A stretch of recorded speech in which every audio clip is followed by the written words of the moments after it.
Trump says he'll likely release Middle East peace plan by Tuesday. Trump says he will likely unveil the long-awaited plan before Netanyahu, Gantz visit the White House next week.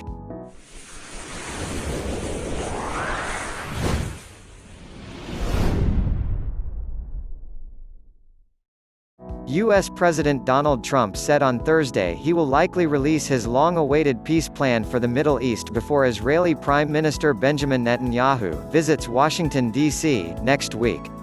Speaking to reporters on Air Force One en route to Miami for a political event, Trump said Palestinians might react negatively to his plan at first, but that it would benefit them. "It's a great plan," said Trump, who will meet with Netanyahu at the White House on Tuesday. "It's a plan that really would work." He is also expected to meet Netanyahu's election rival, Benny Gantz. Speaking to reporters on Air Force One en route to Miami for a political event, Trump said Palestinians might react negatively to his plan at first, but that it would benefit them. "It's a great plan," said Trump, who will meet with Netanyahu at the White House on Tuesday. "It's a plan that really would work." He is also expected to meet Netanyahu's election rival, Benny Gantz. News, United States. Trump says he'll likely release Middle East peace plan by Tuesday. Trump says he will likely unveil the long-awaited plan before Netanyahu, Gantz visit the White House next week. U.S. President Donald Trump said on Thursday he will likely release his long-awaited peace plan for the Middle East before Israeli Prime Minister Benjamin Netanyahu visits Washington, D.C., next week. Speaking to reporters on Air Force One en route to Miami for a political event, Trump said Palestinians might react negatively to his plan at first, but that it would benefit them. "It's a great plan," said Trump, who will meet with Netanyahu at the White House on Tuesday. "It's a plan that really would work."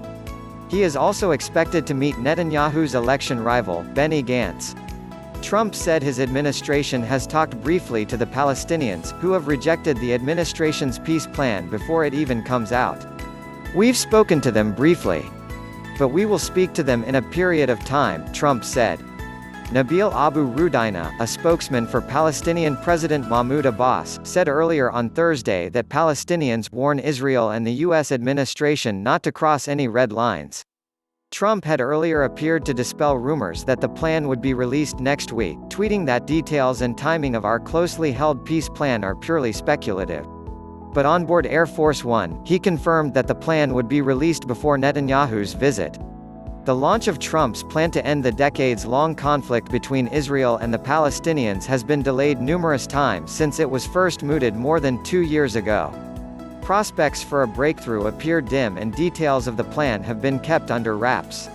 Dead in water. Palestinians have called Trump's proposal dead in the water, even before its publication, pointing to what they see as his pro-Israel policies.